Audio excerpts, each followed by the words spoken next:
여러분 모두에게 주의 은총과 축복이 새해에도 늘 함께 하시기를 간절히 축원합니다. 2021년 새해가 밝았습니다.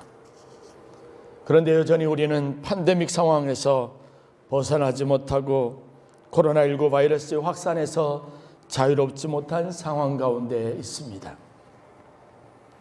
사회적 거리두기 2.5단계가 2주간 더 연장이 되었습니다. 방역당국과 정부의 고심이 깊이 묻어나는 조치라 믿습니다. 우리의 인내도 어느 정도 한계 상황에 다다르고 무엇보다도 생계가 위협받고 있는 많은 자영업자들과 산업전선에서 또 삶을 위해서 애쓰시는 많은 사람들에게 고통스러운 시간이 될 것입니다. 그러나 여러분, 우리는 이겨야 할 줄 믿습니다. 이런 상황들을 우리에게 복되게 하시는 하나님의 계획 안에서 저희들이 소망을 품고 나아가야 될 줄로 믿습니다. 원망과 불평이 섞인 사람들에게 여전히 우리가 품어야 될 희망과 소망을 이야기해주는 하나님의 거룩한 성도들이 되실 수 있기를 바랍니다. 빛은 어둠이 존재하기 때문에 필요합니다. 하나님께서 이 모든 불안과 절망 속에 있는 2021년 새해에도 빛으로 희망으로 우리를 부르셨음을 마음에 기억하시고 여러분들이 이 소망에 관하여 증거하는 성도들의 사명을 잘 감당하실 수 있기를 주의 이름으로 간절히 축원합니다. 여러 가지 많은 설교를 고민하다가 여전히 우리에게는 희망이 필요하다는 생각에 새해 첫 주일 말씀으로 우리가 붙잡아야 할 소망, 그리고 소망을 가지고 새로운 출발을 해야 할 이유에 관해서 여러분들과 함께 말씀을 나누려고 합니다. 어느 병원의 중환자실에서 있었던 일입니다. 대학생 자원봉사자로 병원에 와서 봉사하던 한 학생이 있었습니다. 매일 아침이 되면 자기가 가야 할 곳, 자원봉사해야 할 장소, 대상자들에 대해서 오더를 받고 그곳에 가서 자기에게 주어진 시간 동안 환자들을 돌보는 일을 합니다. 그런 중에 아침에 이 대학생이 자신이 도와야 할 환자를 잘못 알고 그만 중환자실로 들어갔습니다. 거기에는 심한 화상을 입고 생사의 기로를 헤매고 있는 한 소년이 온몸에 붕대를 감고 누워 있었습니다. 자원봉사자 학생이 그 중환자실에 있는 누워있는 붕대를 칭칭 둘러 감고 있는 그 환자의 이름 그리고 나이와 관련되어져 있는 기록을 보았습니다. 안타깝게도 중학교 2학년 학생이고 남자 소년이었습니다. 당황스러웠습니다. 이 환자를 위해서 내가 무엇을 할 수 있을까? 무엇을 해야 하지? 왜 오늘 병원에서 나에게 이곳으로 가라고 했을까 생각해 봤습니다. 한참 생각을 하다가 이 대학생 자원봉사자 학생이 그 환자 학생에게 중학교 2학년이니까 영어에 나오는 문법, 동사 변화에 대해서 가르쳐 줘야겠다라는 생각을 했습니다. 참 순진한 생각인 거죠. 그리고 동사 변화에 대해서 이야기하고 따라하고 있는지 귀를 기울입니다. 처음에 아무 소리도 들리지 않더니 붕대로 동여맨 얼굴 안면 쪽에서 자그마한 소리가 납니다. 자기가 말하면 조금씩 따라하기 시작하는 겁니다. 그렇게 며칠을 계속했습니다. 그런데 놀라운 일이 일어났습니다. 회복 가능성이 전혀 없다고, 희박하다고 생각했던 이 소년의 몸이 기적적으로 나아지기 시작하고 그리고 회복되기 시작하는 겁니다. 의식도 또렷해지고 그리고 몸의 변화가 급격하게 일어납니다. 보름이 지난 후에 치료를 계속하던 담당 의사가 찾아와서 고비를 넘기고 빠른 회복세를 보이고 있는 이 학생에게 소감을 물었습니다. 신기하다듯이 쳐다보면서 어떻게 된 거니? 네 기분이 지금 어떠니? 묻는 의사 선생님에게 이 소년이 이렇게 대답합니다. 선생님, 저도 처음에는 가망이 없다고 생각하고 있었는데 어느 날 어떤 대학생 형이 들어와서 다음 학기 영어 시간에 배울 동사 변환을 가르쳐 주는 거예요. 그 형은 제가 나와서 학교에 돌아가면 이것들을 알아둬야 한다고 그렇게 말하면서 매일같이 와서 동사 변환을 가르쳐 줬어요.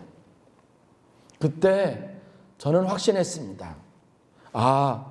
의사 선생님이 내가 나을 것이라고 생각해서 낳고 난 다음에 학교로 돌아가면 필요한 것을 가르쳐 주라고 이 대학생 형을 나한테 보내줬구나라고 생각했다는 겁니다. 그렇지 않고서야 이 형이 갑자기 나에게 와서 우리가 배울 동사 변환을 가르쳐 줄 일이 없다라는 생각을 했다는 겁니다. 그때부터 마음이 기쁘고 막 생기가 희망이 돋아나는 것을 느꼈다고 하는 겁니다. 그래서 열심히 공부했더니 그래서 마음도 좋아지고 몸도 좋아졌다고 이야기하더라는 겁니다.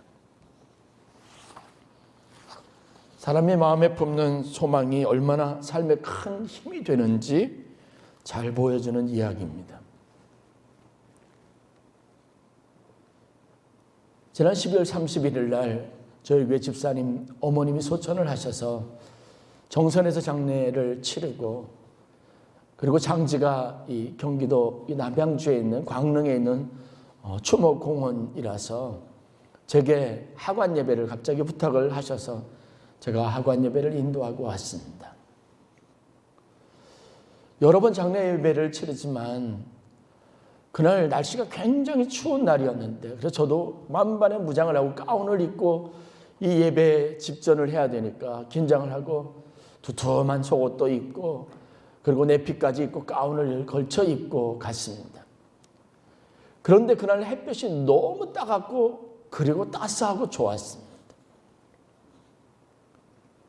하나님이 빛으로 오셔서 이 유가족들을 위로하고 지금 땅속에 묻히는 가장 절망적이고 슬픈 순간에 그 관 속에 하나님께서 빛을 비추어 주시는 것을 보고 그 희망에 대해서 하나님 품 안에 안겨서 우리가 누리게 될 영원한 소망과 복락에 대해서 이야기하는데 참으로 감격적이었습니다. 빛보다도 더 강한 소망이 저와 그곳에 있었던 유가족들 마음속에 비춰지는 신비한 경험을 했습니다. 인생의 어둠을 물리치는 하나님의 절대적인 권능이 빛을 통해서 소망의 메시지를 통해서 우리 인생 속에 찾아오게 되는 것을 다시 한번 보았습니다. 여러분, 말씀은 단순한 우리 마음속의 위안이 아니라 우리의 삶에 생기고 생명임을 믿으시길 주의 이름으로 간절히 축원합니다. 세상에 절망하는 사람들에게 해가 바뀌어도 여전히 계속되는 이 코로나19 확산세 속에서 언제까지 이것을 견뎌내야 될지 그렇게 막연하게 생각하는 사람들에게 하나님께서는 새해라는 소망을 우리에게 선물로 주셨고 새해 그와의 합당한 말씀으로 우리에게 희망에 관한 이유를 가지고 찾아오셨습니다.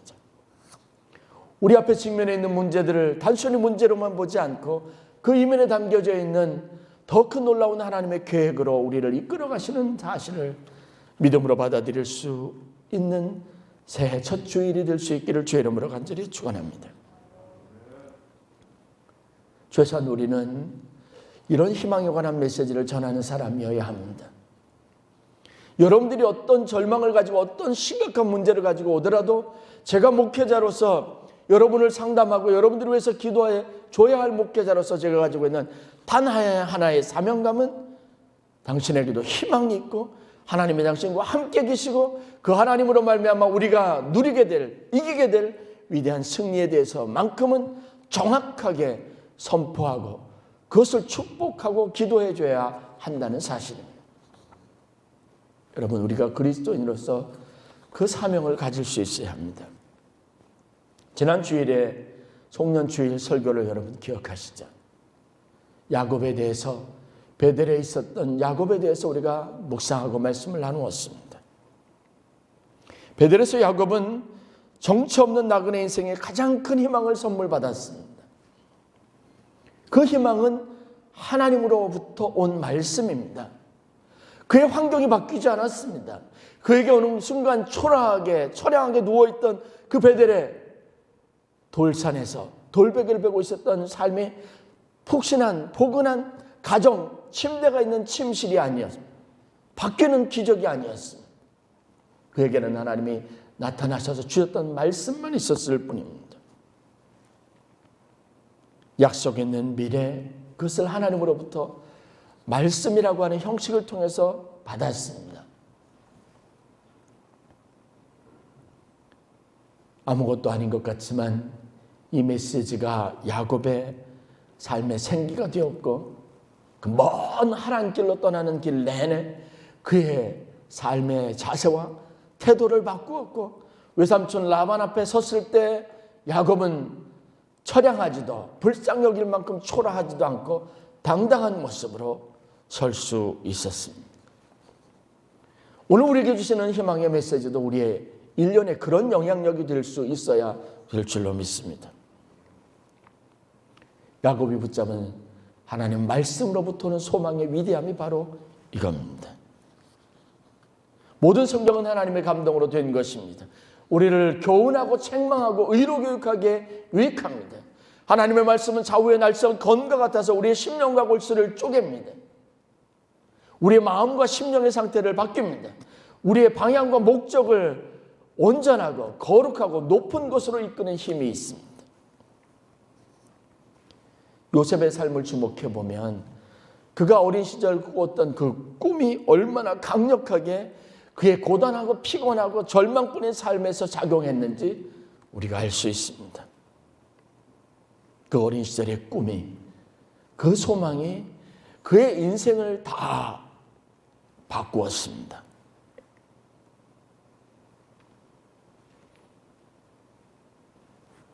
모세의 광야 40년 인생, 그것을 이끈 힘도 바로 약속 있는 미래의 소망, 즉 하나님의 말씀입니다.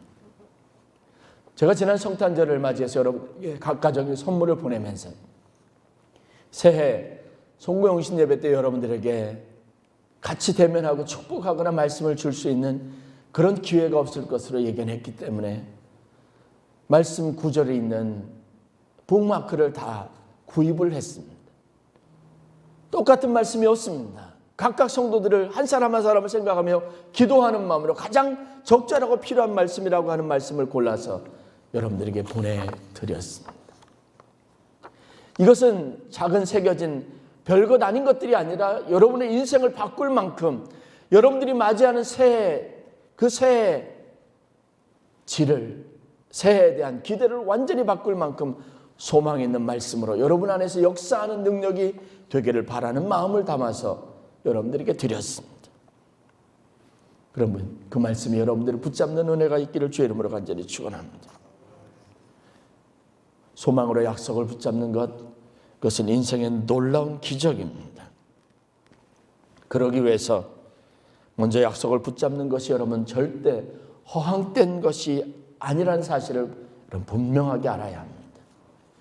이게 여러분들의 마음에 어떤 위안 정도를 얻기 위한 것, 한순간에 어떤 각오를 새롭게 하는 정도가 아니라 여러분의 삶과 인생 전체를 바꿀 만큼 능력이 있는 말씀이라는 사실을 믿어야 된다고 하는 겁니다.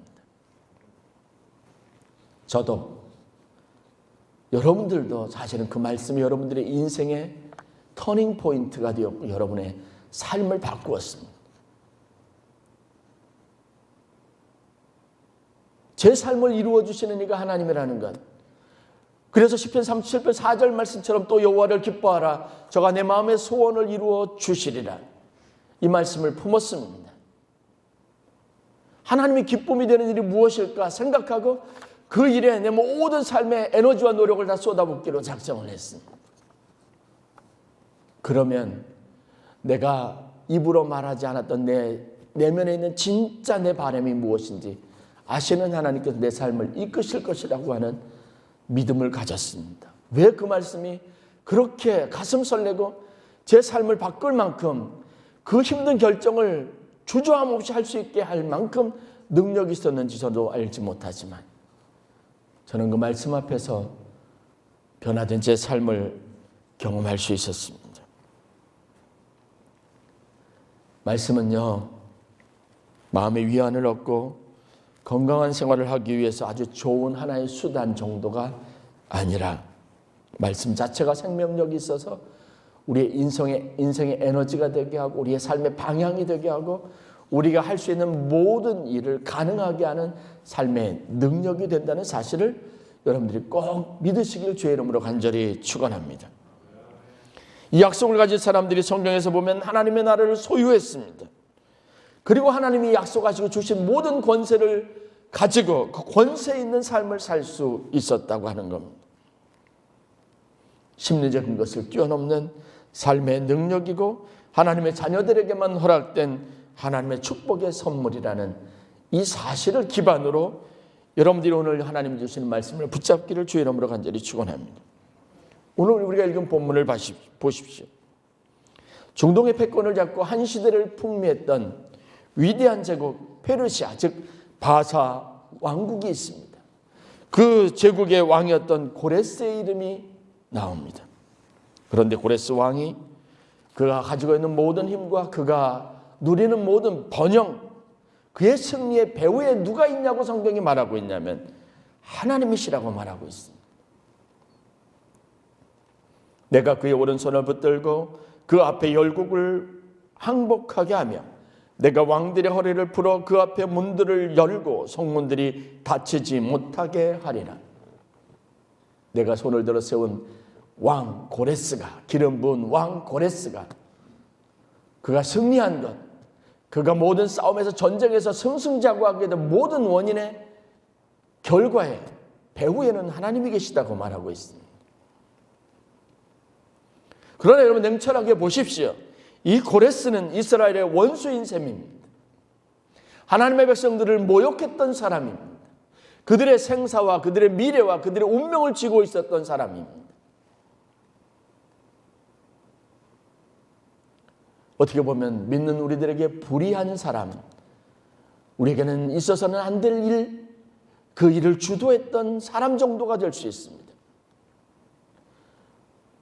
이사야 선지자를 통해서 하나님께서 이 메시지를 원수처럼 여기는 고레스를 하나님이 기름 부어 세웠다고 하는 이 위험한 발상이 되는 말씀을 주시는 이유가 뭘까요? 이사야 선지자의 메시지 핵심은 무엇이냐면요, 눈에 보이는 것이 다가 아니라는 겁니다. 그러니 절망하지 말라는 겁니다. 이 모든 일의 배후에는 하나님이 계시다는 사실을 분명하게 믿고, 그리고 너는 누구냐? 구원받은 또 구원받을 하나님의 백성이라는 사실을 분명하게 하기 위한 메시지입니다. 세상에서 일어나는 일들이 가볍지 않습니다. 그러나 이사야 선지자는 분명하게 이 사실을 이야기하고 있습니다. 어느 것 하나도 하나님의 계획함 없이 우연히 된 일은 없다는 겁니다. 코로나19, 우리가 절망스럽게 생각하는 하나님의 심판의 도구처럼 여겨지는 것일 수 있습니다. 우리의 신앙을 방해하는 것이 아닐까? 왜 교회가 이런 어려움에 처하도록 하나님께서 하실까? 원망의 때로는 도구가 되기도 했습니다. 이유가 되기도 했습니다. 그러나 여러분, 우리는 이것 위에 더 크게 섭리하시는 또 다른 차원의 하나님의 섭리에 대해서 바라볼 수 있는 믿음을 가져야 합니다. 거저된 것 아닙니다. 우리는 우리의 대적을 통해서 우리를 위협한다고 생각할 수 있습니다. 그러나 여러분, 이것은 위협이 아니라 하나님이 우리 인생에 계획하신 놀라운 축복의 계획인 것을 믿는 믿음을 가지시기를 주의 이름으로 간절히 축원합니다.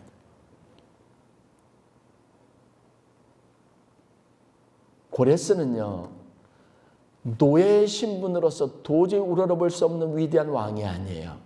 하나님은 고레스를 무엇이라고 정의하십니까? 내가 세운 나의 종이라고 말합니다. 세상에 우리가 범접할 수 없는 어떤 어마어마한 힘이라도 여러분, 하나님 앞에는 하찮은 것입니다. 하나님은 단지 그 힘을 사용하시기를 원하시는 겁니다. 왜요? 여기에 우리가 주목해야 될 가장 중요한 포인트가 있습니다. 바로 나를 위해서입니다. 바로 여러분을 위해서입니다. 하나님을 믿고 소망을 가지고, 이 큰 소망을 가지고 약속을 붙잡은 사람들에게 하나님께서 축복하시기 위한 계획 안에서 하나님께서 만물 가운데 모든 것 안에서 일하신다고 하는 사실들이 오늘 우리가 성경을 통해서 명확하게 보는 분명하고 명확한 메시지입니다. 하나님 우리에게 주신 약속은 그래서 아주 많은 순간 우리의 머리와 가슴으로 이해하고 받아들일 수 없는 허황되고 현실과는 거리가 먼 이야기처럼 들릴지라도, 믿을 수 없는 이야기일지라도 그것은 하나님의 역사요 하나님의 계획임을 여러분들이 다시 한번 분명히 믿고 새해를 시작하실 수 있기를 주의 이름으로 간절히 축원합니다. 베들레헴의 초라한 마구간의 구유에서 태어난 가난하고 보잘것없었던 아기가 어떻게 하나님의 독생자일 수 있습니까? 어떻게 세상을 구원할 구세주가 되실 수 있습니까? 어떻게 만왕이 왕이 될 수 있습니까? 그러나 우리가 보는 것이 다가 아니었습니다. 그분이 구세주요 왕이셨습니다. 그분이 오늘 우리의 삶에 결정적인 영향을 끼칠 만큼 영향력 있는 분이었습니다. 한 작은 아기, 우리가 보는 것과 같은 그 현실적인 모습이 아니었다는 겁니다. 남의 집에서 주인이 시키는 허드렛 일이나 하면서 살던 노예 출신의 무명의 젊은이가 어떻게 위대한 제국 애굽의 운명을 책임질 총리이자 2인자가 될 수 있겠습니까? 그러나 하나님이 이 일을 가능하게 하셨습니다. 여러분, 아브라함을 생각해 보세요. 갈대아 우르 지역에 살면서 시장에서 오가는 사람들에게 아버지가 만드는 수제 조각상을, 핸드크래프트, 수제품을요, 사람들에게 팔면서 호객 행위하면서 그렇게 번 수입을 가지고 하루하루 그렇게 연명해 살던 그런 평범한 젊은이입니다. 그런데 이민자로서 그가 선택한 길에서, 그가 이민자로 건너간 그 땅에서 그 땅의 주인이 되고 그 땅에서 그의 이름으로 그렇게 많아진 그의 자손들이 거하는 놀라운 축복을 이루게 될 줄 누가 생각했겠습니까? 그런데 이들에게 공통점이 있었습니다. 바로 이들에게 찾아가 말씀하시고 약속하셨다는 겁니다. 그리고 이들은 그 말씀을 붙잡았다는 겁니다. 우리 보잘것없습니다. 그러나 하나님의 약속의 말씀을 붙잡을 때 우리가 결코 평범할 수 없다는 이 사실을 여러분 새해 첫 주일에 깨닫는 은혜가 있기를 주의 이름으로 간절히 축원합니다. 역전시키십니다. 바르게 하십니다. 온전하게 하십니다. 그것에 결정적으로 우리에게 필요한 것은 하나님으로부터 오는 약속의 말씀이고 희망의 메시지입니다. 그것을 붙잡아야 합니다. 저와 여러분들이 분명하게 새겨야 할 하나님에 관한 진실 두 가지. 오늘 이름조차 알지 못했던 이방의 왕 고레스를 굳이 기름 부어 세우고자 하셨던 하나님의 진짜 목적, 우리가 알아야 할 하나님에 관한 속성, 진리, 이것을 깨달으십시오. 첫째, 하나님은 자신의 목적을 반드시 이루고 자신의 하신 일을 우리에게 드러내시는 분이라는 것. 내 이름을 부르는 자가 나 여호와라, 이스라엘 하나님인 줄을 내가 알게 하리라. 너는 나를 알지 못하였을지라도 내게 칭호를 주었노라. 나밖에 다른 신이 없는 줄을 알게 하리라. 하나님의 분명한 계심, 우리가 미처 알지 못하고 되어진 일이라도 그 일을 시작하시니까 하나님이시고, 우리의 머리와 가슴으로 도저히 이해할 수 없는 상황에 있다 할지라도, 받아들일 수 없는 사건이라 할지라도 이 일을 시작하시고 지금 우리에게 경험하게 하시고 또 이 일을 이끌어 가시는 이가 하나님이시라는 사실을 분명하게 여러분 믿으시기를 바랍니다. 그리고 그 끝에서 우리는 하나님이 하신 일이라는 사실을 분명하게 깨닫게 될 것입니다. 개인적으로 저도 인생의 고난의 파고를 넘어갈 때 하나님을 참 많이 원망했습니다. 그 원망의 핵심은 하나님은 여기 계시지 않았다는 거예요. 하물며 하나님은 아무것도 하지 않았다는 겁니다. 하나님은 약하다는 겁니다. 왜 이곳에만 계시지 않고 왜 내 삶에는, 내 문제는, 내 기도에는 아무런 응답이 없냐라는 태도의 원망입니다. 그런데 시간이 지나고 제가 깨닫고 고백할 수밖에 없는 사실은 아니에요. 나는 하나님이 부재하다고 느꼈지만 그 순간에 하나님은 나와 함께 하셨습니다. 내 인생의 주인이셨습니다. 최소한 나에게 그 일을 겪게 하신 분이셨습니다. 그리고 하나님께서 그 일을 통해서 내가 알지 못하고 내가 미처 생각하지 못했던 것을 내게 주셨습니다. 그래서 저는 이것을 나의 믿음으로 삼습니다. 그 파도 한가운데에서 내가 참 힘들다고 견디기 힘들다고 죽을까 할 정도로 염려했던 그 파도 한가운데서 하나님이 내게 하신 것은 나로 더 멀리 가게 하시고 나를 더 강하게 하시고 나로 더 강력하게 하나님을 붙잡게 하셨다는 겁니다. 그러므로 여러분 이런 하나님을 절대적으로 신뢰하시기를 바랍니다. 하나님은 자기의 일을 하세요. 그리고 자기를 반드시 드러내십니다. 이게 바로 오늘 성경을 통해서 보는 우리가 하나님에 관한 분명하고도 명확한 사실입니다. 두 번째는 하나님은 우리 방식이 아니라 그분의 방식으로 일하신다는 거예요. 우리의 생각과 이해와 우리의 상식을 뛰어넘습니다. 하나님은 그분의 절대 주권 안에서 일하십니다. 그것을 인정하고 그래서 우리에게 필요한 것은 절대 순종입니다. 내게 어떤 일이 닥치더라도 믿음을 가지고 부딪히는 겁니다. 사는 겁니다. 힘들고 지치면 힘을 달라고 요청하는 겁니다. 내 삶을 형성하고 나를 주도적으로 이끌어 가시는 분은 하나님이십니다. 그 하나님이 절대 주권 안에서 내가 무엇을 할 수 없습니다. 그래서 순간순간 내게 필요한 하나님의 능력, 그 주권 안에 살아갈 수 있고 순종할 수 있는 믿음을 위해서 여러분들이 기도해야 될 줄로 믿습니다. 절대 순종을 새해 여러분 신앙 원칙으로 삼고 살아가십시오. 그래야 멀리 가지 않습니다. 돌아가지 않습니다. 시간이나 에너지에 헛된 낭비를 하지 않을 수 있습니다. 새해는 하나님의 약속을 붙잡고 절대 순종의 각오로 신앙생활에서 승리하시기를 바랍니다. 말씀을 마칩니다.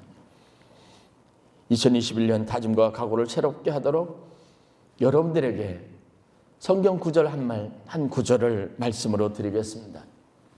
히브리서 12장 28절입니다. 그러므로 우리가 흔들리지 않는 나라를 받았은즉 은혜를 받자. 이로 말미암아 경건함과 두려움으로 하나님을 기쁘게 섬길지니. 한번 따라해 보겠습니다. 그러므로 우리가 흔들리지 않는 나라를 받았은즉 우리가 흔들리지 않는 나라를 받았은즉 은혜를 받자.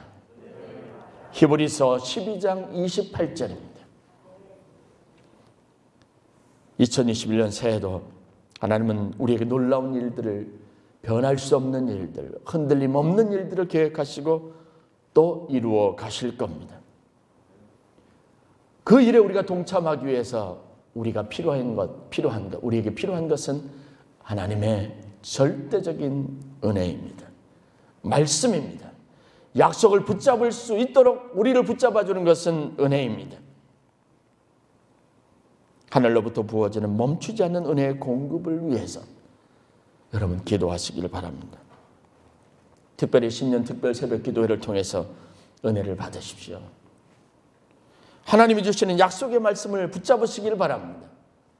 6번의 새벽 시간을 통해서 여러분에게 말씀을 전할 겁니다.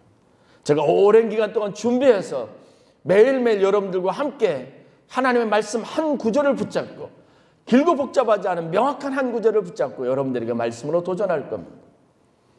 그 6번의 시간을 통해서 바로 여러분들에게 주시는 말씀을 붙잡으십시오. 성전에 오지 못한다고 해서 여러분 우리의 은혜 생활이 여러분 훼손당할 수는 없습니다. 여러분들 신앙생활을 못하는 것도 아닙니다. 각오와 다짐을 하십시오. 집합 제한 명령 때문에 어쩔 수 없이 교역자들만 새벽 5시 반에 여러분 예배할 겁니다. 여러분들에게 예배 실시간 영상으로 송출할 겁니다. 미리 일어나서 여러분 가정에서 여러분의 기도 처소에서 침대 맡에서 영상으로 같이 여러분의 처소에서 예배에 동참하십시오. 멀어서 올 수 없는 분들에게 기회가 생긴 겁니다. 6번의 특별 새벽 기도에 여러분 다 깨워서 동참하셔서 여러분 승리하시기를 주의 이름으로 간절히 축원합니다. 은혜를 받으십시오. 은혜가 아니면 여러분 살아갈 수 없습니다. 약속을 붙잡을 수 없습니다. 소망을 가질 수 없습니다. 새해 새로운 각오와 다짐으로 넘치도록 부어지는 하나님의 은혜가 여러분들 삶 속에 있어서 승리하시는 귀한 한 해가 되실 수 있기를 주의 이름으로 간절히 축원합니다. 기도하겠습니다.